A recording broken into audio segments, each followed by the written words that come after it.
back, everyone. I hope you're all doing well and enjoyed our last video with Alice. And by now, we should all be back out of lockdown and back to our day jobs, which is fantastic.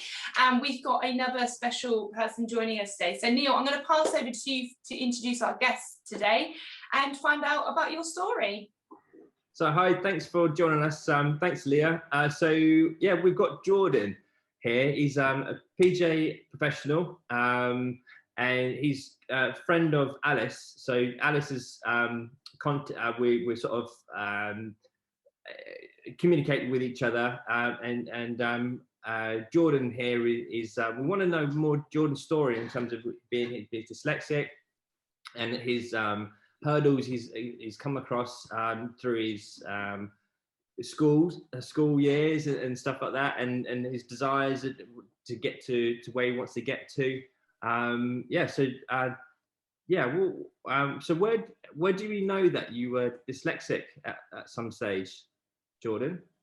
So hi everyone, thanks for having me on. I didn't find out I was dyslexic until I was into my PGA, which was quite late.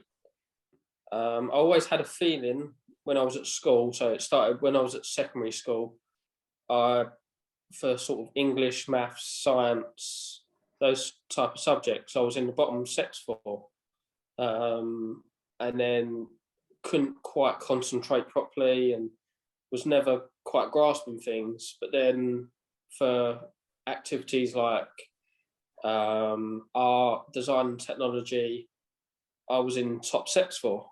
So practically I was fine, but then when it's writing it down on paper, I couldn't do it so well. I couldn't translate what I was thinking onto a bit of paper. So I went for a dyslexic assessment in school, who told me at my secondary school, so I don't mind saying it because it was at Ravenswood, so it went near where I live. It was an okay school, but the way they sort of treated people like myself wasn't great. So I went for a dyslexic assessment because I was struggling. They said, no, you're not dyslexic, you're just trying to cheat the system. No. You're just trying to get extra time, you're trying to get out the room. And I said, no, I'm telling you the truth. Everything you're asking me, I'm telling you the truth. They go, well, we don't think you're as bad as you're saying. So if you're that nervous, we might give you to sit into a different room with the dyslexic students, but we're not going to give you reader or write or anything like that because we don't personally believe you need it. Oh my goodness. That's terrible. That's the worst story we've heard now for schooling. That's horrendous. Yeah. So I've done all my GCSEs without any help, which I did okay. I done very stressful, a little bit better than predicted, but it wasn't the best. So I've got all my I've got C's in like English, science, stuff like that. I got the criteria to be able to do. Well done my for PGA, you. So I think it's not so much what the grade you end up with, it's the experience. That must have made you feel so terrible. And the fact that a teacher would not believe you, I think is awful. I mean, I could never imagine myself not believing one of my junior students when they come to me with something like that. Well, the silly thing is like they even put me into it was like an extra English and extra maths class to try and catch up or to get extra help in that regard. But then telling me that I don't need help in exams and I don't need this, that and the other. So I never got any help that I needed back then. Yeah, you didn't get the help to suit your traits of dyslexia. That's what we were finding out yesterday, and talking to a lot of people. We've all got slightly different needs and how we cope. And I would say, and I said this because this happened to Alice as well, they raised it with the school and then they sort of brushed it off. What's happening is a lot of schools don't have the funding and the resources to support those students who have learning difficulties. So perhaps in that school, they were in a position where they maybe did want to help you, but knew they couldn't. So it was easier just to say, actually, there's nothing wrong with you. You're just being, problematic on purpose. That's the tragic thing. And it sounds like this is happening a lot. Other words they use, don't they? Yeah. So, but this by far is the worst experience story we've heard from school. That's terrible. I'm so sorry. I feel really bad. I feel really bad. Okay, but obviously you went ahead, you got your necessary GCSEs, and what happened after you finished school? So I went to the golf college. I'd done that for 3 years. It was 2 years of, like, you do educate. They are strict with you doing a bit of education. So they made sure that you done your schoolwork, otherwise you didn't get to play the golf. That's good.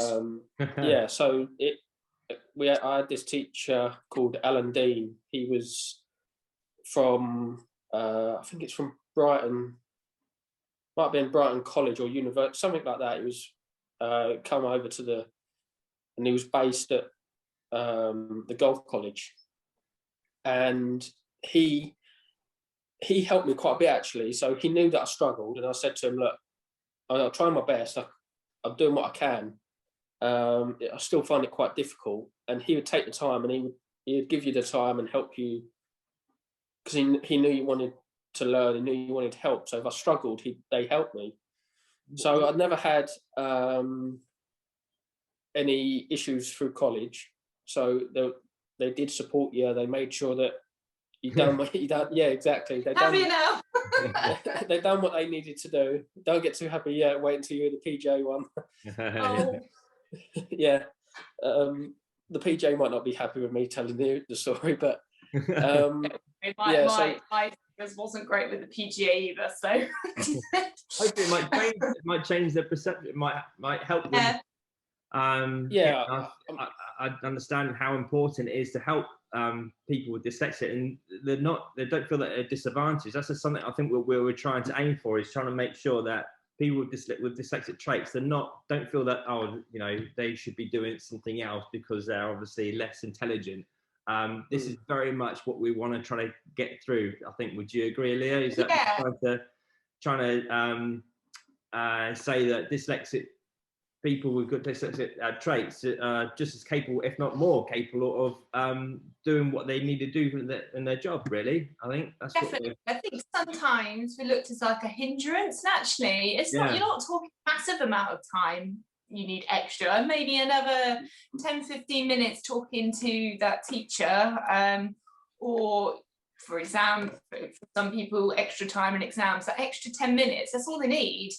And in the grand scheme of things, 10-15 minutes is nothing. But if it means that student is going to excel and then contribute back into their industry, so the golf industry, surely that is a better attitude.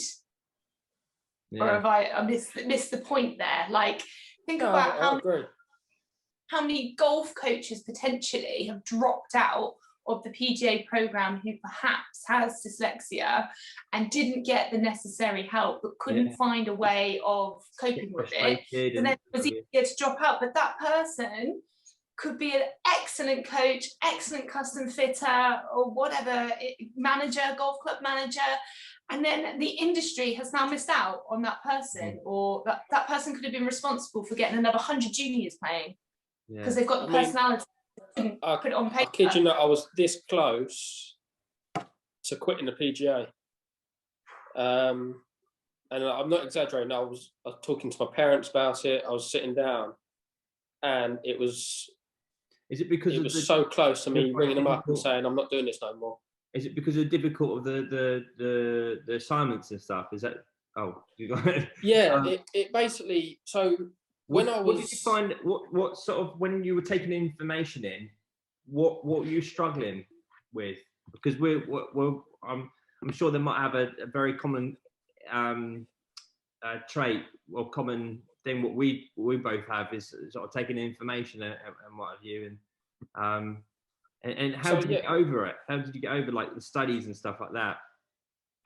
So I done the first year and second year without any help whatsoever. It was a bit of a struggle, but I got through, and I was quite proud of that. Yeah. Now looking back, that what I achieved in the first couple of years to what could have been was completely different. I mean, in the third year, I went in and I was really struggling. And I said, look, I'm dyslexic. I know I'm dyslexic. I'm not getting any help. So they said, well, you can do the PGA dyslexic assessment, and it's like 150 quid.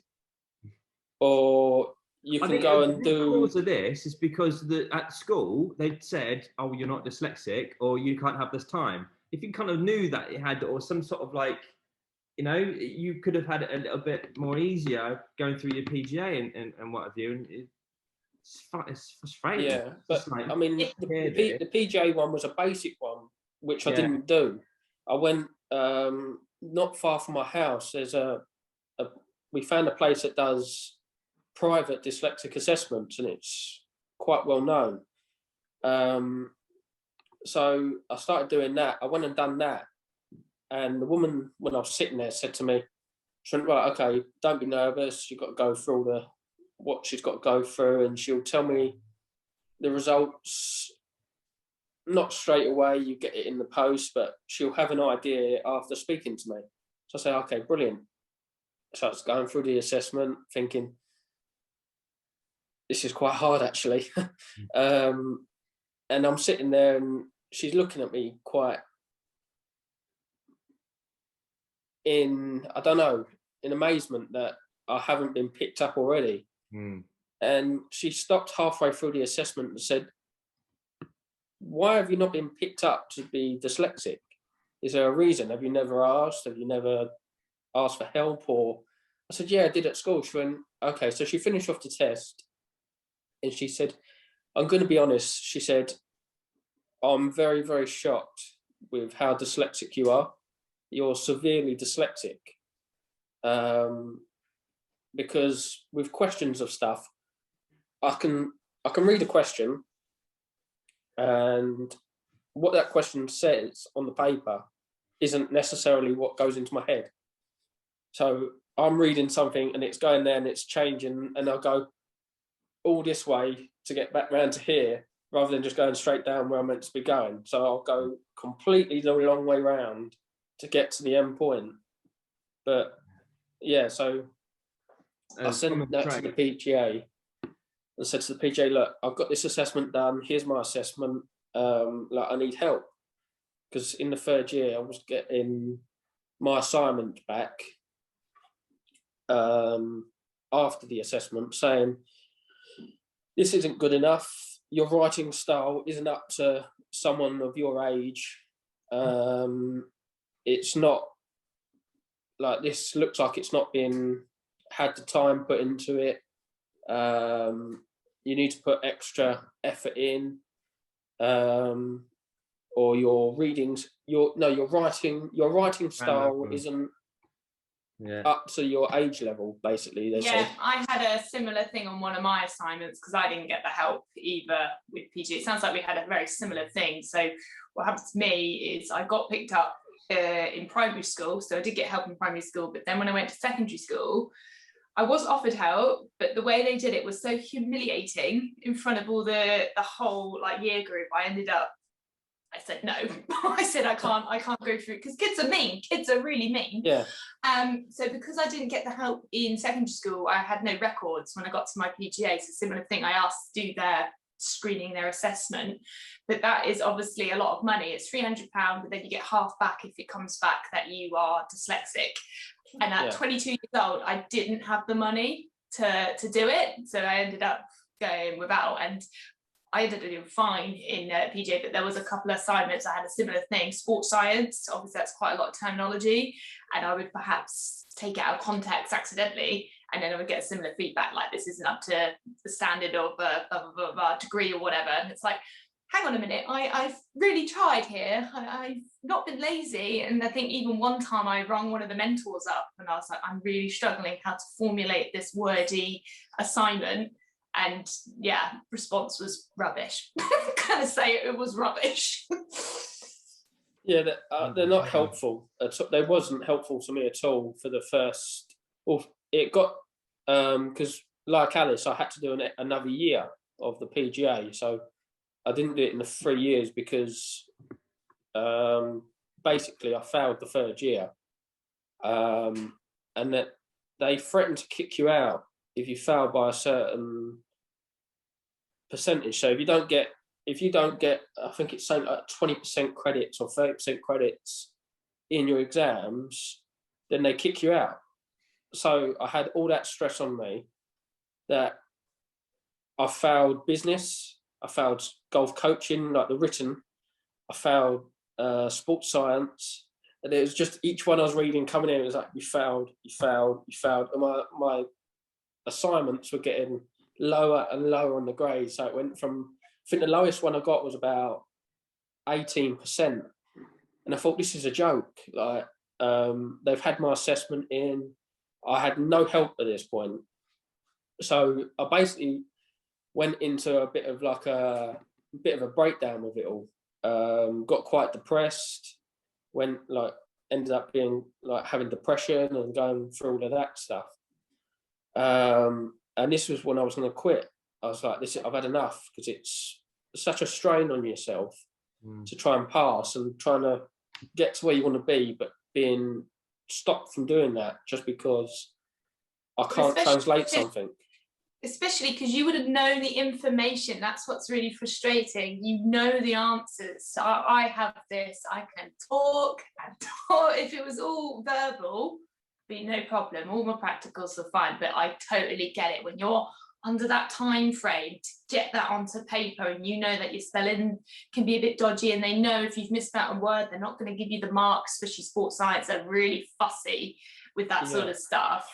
That I can totally relate and understand why you would have felt like that. It is horrible, and I think that's really poor as tutors and markers of paper to not realise that this isn't someone being lazy. There's a difference between someone being lazy who's rushed it versus someone with a learning difficulty. If they can't see that and distinguish that, it's questionable whether they should be in that job.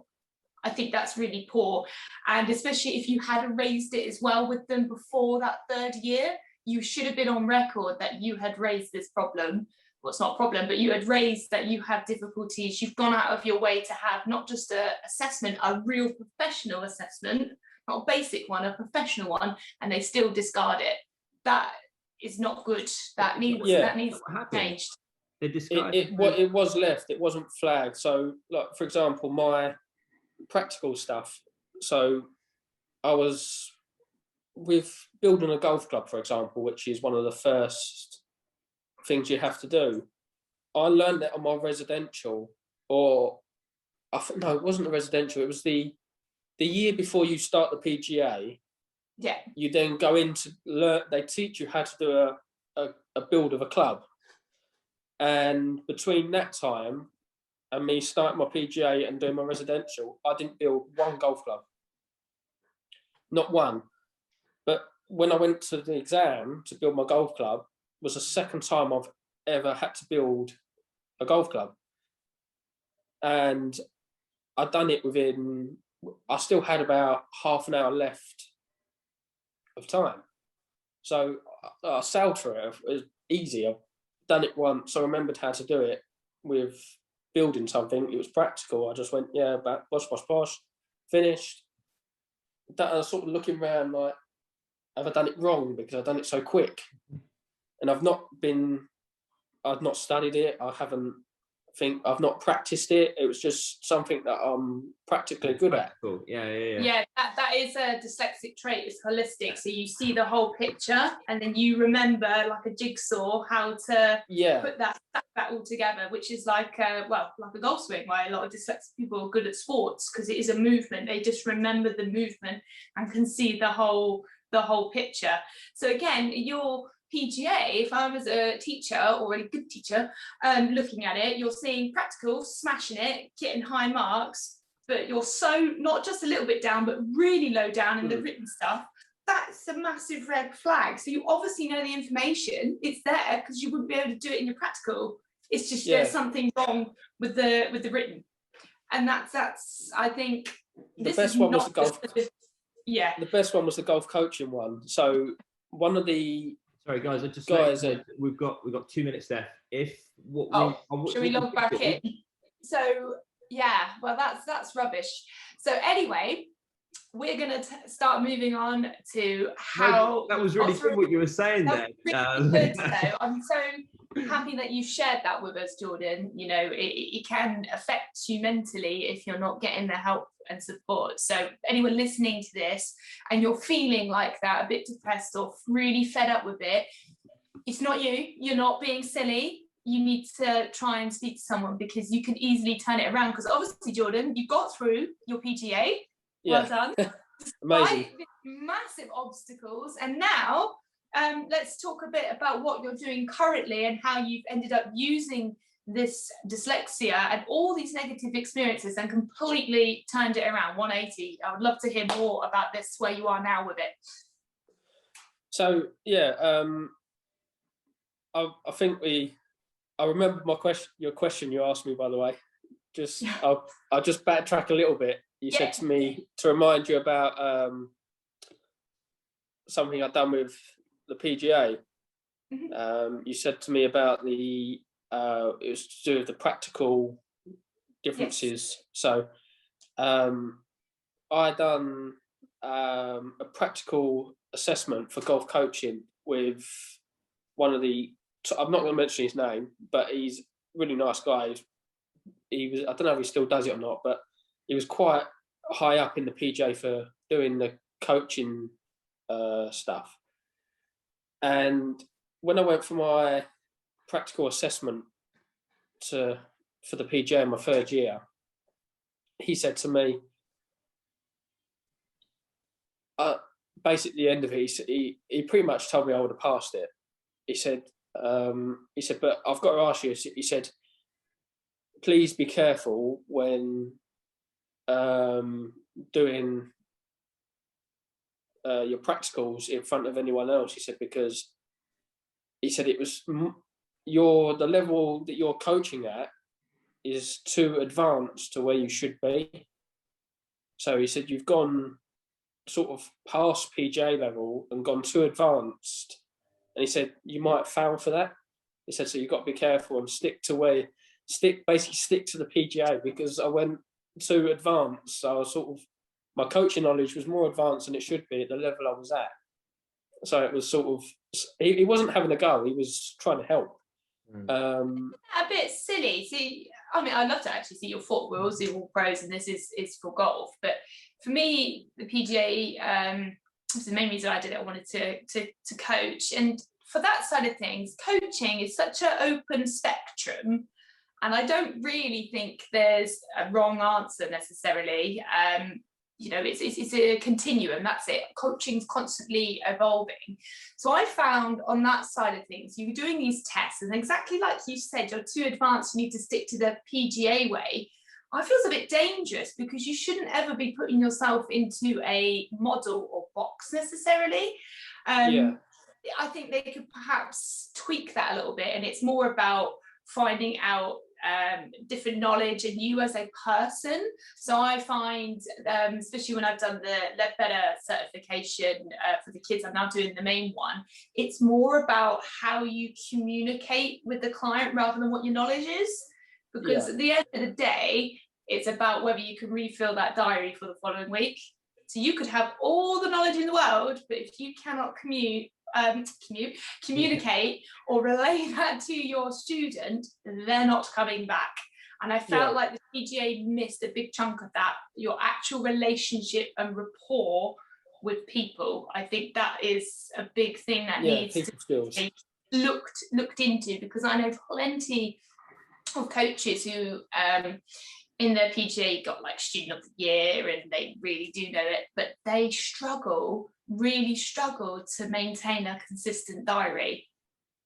So something in that there, I feel like their job really was to teach us how to be good communicators with a little bit of knowledge, but then for us to go and explore and what we think and see fit is right for that client. So that's interesting you've said that. You were told you were too advanced. Isn't that a thing? They should be giving you extra credit, not telling you exactly. But now. then when I went and done my written assignment in the same subject, like it was related. So you've done the practical and then you had the written assessment. Well, the practical, obviously, I flushed it. It was easy, passed it. I was like, that got my results back from my assignment, and it went, you failed. You've not even made. You've got 20. I think it was like 19-20%. I went, what? Really? That I've just absolutely aced a practical, like with the same subject, but then get an assignment where it was like almost unmarkable, apparently, because I had a similar thing with an exam. My practical, I got like 98% or something, and then the case, we had like a case study we had to write in an exam, and I got like 32%, and I was like, how could it be that disproportionate? Obviously I've spelt the terminology wrong. I think that's what probably has happened, and then they've seen it as, oh no, that's not the answer. I think that's another thing that's a little bit irritating, is when you write something down and you can clearly see that is what the answer, they got the answer, you know what it is, and you've missed a letter or something. That's my thing. I miss letters out. I don't understand why you've got to have an assignment for golf coaching, because I don't write people's golf lessons. I don't give a golf lesson by writing it down for someone and saying, take that away, go and learn that. It's all about practical, it's in person, or even if it's done via like a Zoom call or you record over it, don't you? So I do that. So video analysis, and then I voice over. That's what they want. So you can still, it's still practical. It's still in person. You're not sitting there writing it and then send it to them, because they're going to read it and go, even like if you've done it in the most basic language possible, they're going to look at it and get confused, because they're not golf coaches.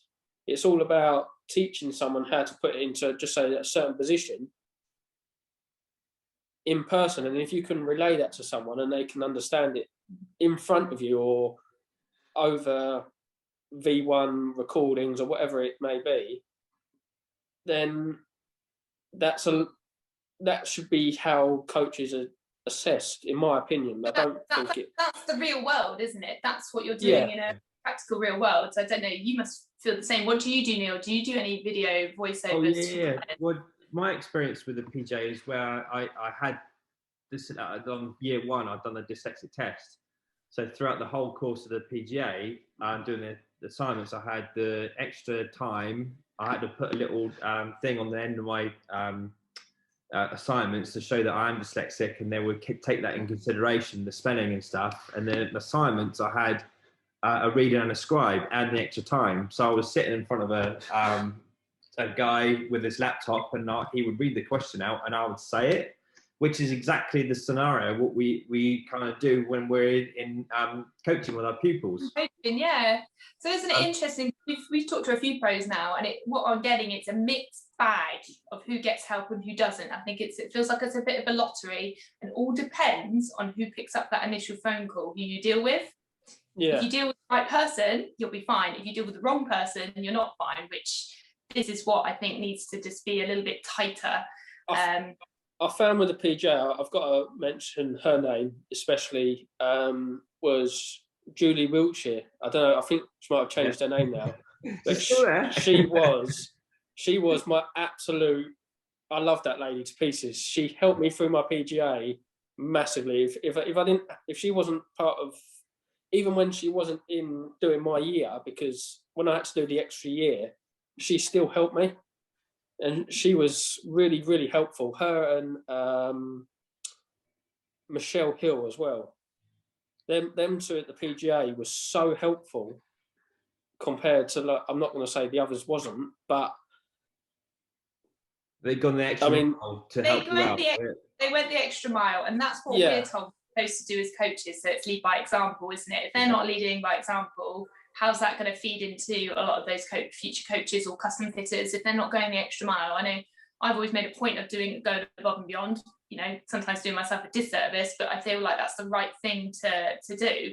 So that's an interesting point. So again, you know, lead by example. Are they setting the best? Are they setting the bar that high, or actually is it really low and then they're trying to, I don't know, it just needs a bit of a refresh, I think. So it'd be interesting, any pros watching this, what your ideas are on the learning PGA system and what tweaks you would make and what would you bring to the table. Try not to make this a bashing session, because there was a lot of good things in there as well with the PGA. I learned a lot and made some really good friends, but there were certainly things that could be looked at and made a bit tighter and more beneficial to preparing us for the real world, if you like, because that's what it is. And it's like school is preparing you for life, isn't it? It's giving you the skills to go on into life, and PGA is giving you the skills to go on and go into the golf industry, to whatever sector that you end up in. So that would be interesting. So really love this conversation, getting into it, but I'd love to hear a bit more about where you are now, and you know, what would be like your biggest strengths because of your dyslexia. So I'm currently I'm still at the golf club that I done my PJ through. So I'm the head assistant at Shirley Park. Been there for 5-6 years now. So I'm really happy there. Got get on very well with the members. It's got a great membership, great staff and that there. So, and the nice golf course. So I'm pretty lucky on that regard. And since passing the PJ and doing stuff, I'm now focusing more on what I wanted to achieve before starting the PGA. So I'm now concentrating on myself and my playing routes and getting myself prepared to try and get my tour card. Obviously, COVID's been a bit of a hold on that because they cancelled the last. But do you feel like COVID this year off has helped put things in perspective, help you plan maybe a little bit of how you're going to get that journey sorted to your destination? Yeah, definitely. I found that it's because the golf, it was sort of PJ, finish, play, coach, and you're sort of still a little bit confused and not quite in your own space. Like, even though once I had finished, it was such a relief. Like, I felt like I was floating. Literally, I had to hold on to something because I thought my body was just doing that, and I was just like, am I grounded or am I not? And then sort of we had a little bit of. Then it was straight into a bit playing, which I probably wasn't ready for after doing what I've just done, because it's going from doing 3 years of or 4 years of the PGA to trying to play without a break was not a good idea. And yeah, because it still had all the, even though it was a relief finishing, it was still had the mentals, like we said about the going through the mental processes, and yeah, it's a processing information. Yeah, the mental side of stuff and the mental health doesn't just disappear; it's there. So that was still there afterwards. So it was trying to get through that, plus trying to play and trying to find yourself. So it was quite hard to do that. So then COVID came up. I feel like that after the PGA. I still took a while to find yourself and what you want to do and what you're about, and that's good. So in some ways, although it was tough, you probably learned a lot about yourself. You probably learned a lot about your dyslexia and how to start shaping that to help you. What steps have you taken to start this journey? I know COVID's got in the way and it's actually helped you probably step back a bit and reflect, but what would you say your biggest strength is? So for me, dyslexia helps me be organized, because I have to be. It makes me simplify things quite efficiently, which then, you know, for students, especially coaching kids, really helps. They understand the information. What would you say your strength is to help you get to your playing? Your superpower. Your superpower. That's a good question. The truthful answer is I don't know. I'm still trying to ground myself in finding. I'd say being dyslexic has helped me in understanding that, yes, I'm not very good at writing things down or translating something onto paper, but practically I can help people in a way by showing them to the best of my ability that I can of how to do something, or even away from golf, if it's like putting something together or trying to just be more spoken than trying to text or write something down or anything like that. I find that probably being able to show people via Zoom call or something like that, I've learned better. It's a hard one. You probably offer a more personal touch actually out of this, because you don't you just send emails all the time. You get that lovely kind of voice contact and face contact, so that actually brings something different to the table versus majority of other coaches or players out there. I think that's your strength, buddy. I think that's it. You bring that personal level to it by verbally being in contact. I think that's huge. Do you not think, Neil? Yeah, I'd say you definitely want to explore in that sort of region, and just to you know, like you said, Leo, it was sort of like understanding yourself a little bit more. I mean, before I started doing these videos, I've kind of looked into it a little bit more, done some audio books on dyslexic traits and sort of, oh, that is me. You know, I can do a sort of see a 3D sort of quite a picture quite quickly and natural. I can turn it around, etc., etc. And that's the sort of thing I would want you to encourage yourself to sort of definitely this practical sort of side of things with yourself, that you know your strengths and weaknesses. I think that's something what you want to sort of work on, is building your strengths up, because clearly you don't like your strength, you don't like your weaknesses, you don't want to focus on that. Go away. Focus on your strengths and build up from that, and yeah, enjoy who you are, and use it to your strengths. Definitely. Yeah, definitely. I think we can't ever get away from the fact that our dyslexia is never going away. It's part of our DNA. It's who we are.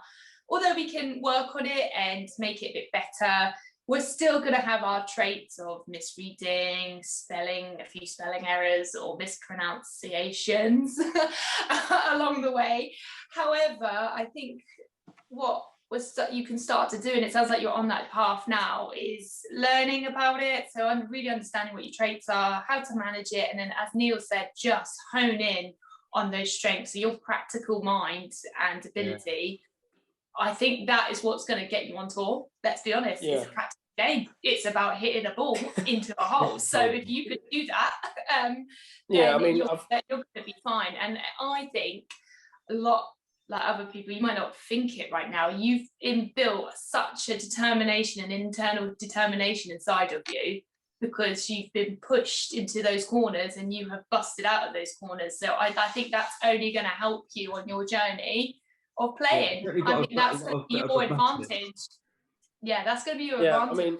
I mean, the guy I work with at the moment, because I started teaching myself for a little while. Once you finish the PJ, I was looking at my own swing and and I got to the point where I was picking too much out. So it was like, if you're trying to play out there, if, like, for example, if you're dyslexic or not, I'd say, like, getting someone else's eyes to look at you rather than yourself is a great way of going, because you pick out too many things that you find wrong or what you don't like yourself, and they're leading into other mistakes, other errors, and then it just, especially being dyslexic, will make you can get even more confused, because you've got a fault within a fault within a fault from a fault that you tried fixing, and then you've just all gone all blown. Yeah, I don't think you can ever teach yourself. I definitely can't teach myself. We were talking about it before we started the main thing. I have to get someone else to teach me, and almost play a little bit dumb when I'm in that lesson of, like, I know nothing. I try and clear my mind. Otherwise, you start, like you said, get a fault within a fault. I generally think dyslexic people are quite deep thinkers, because we do have to think about stuff harder because our brain's trying to process information, which is a strength, but like in your scenario, if you're playing, it could be your weakness, but already you've identified that, so you're kind of on the right tracks already to helping you recognize what you've got to do to help your game. Like I say, like from like you said with the strengths, I think my strength is where I'm visually quite good at. I'd say that's probably, thinking about it now, one of my strengths is being visual. So, like, if I'm coaching someone, my brain can slow the swing down. I wouldn't have to record it, so I can stand there behind someone and watch what they're doing, and it sort of in my head slows it down. Like that slow-mo vision. Yeah, it's like slow-mo vision. It's weird. I think it's my brain's processing each bit and re-watching it in my head, which makes it look like it's just like moving really slow throughout the whole swing, even though they've already hit the ball and like they're on their probably about 100th ball by the time you think about it. It's like I can still see it. I had it with a thing we done in PGA. We done a sand putt lab in the PGA, and they was talking about that, and we all had to stand behind one of the other PGA guys and discuss, like, watch him putt the ball. I think he'd done it about, he putted about 6 balls, and you had to say what you thought from visual he was doing. And the teacher with the computer had his computer like this, so no one could see what the results were. And I said, I was the only one to sit there and go, he's got an out-to-in swing path, and he's got his face slightly open at impact as he's putting the ball.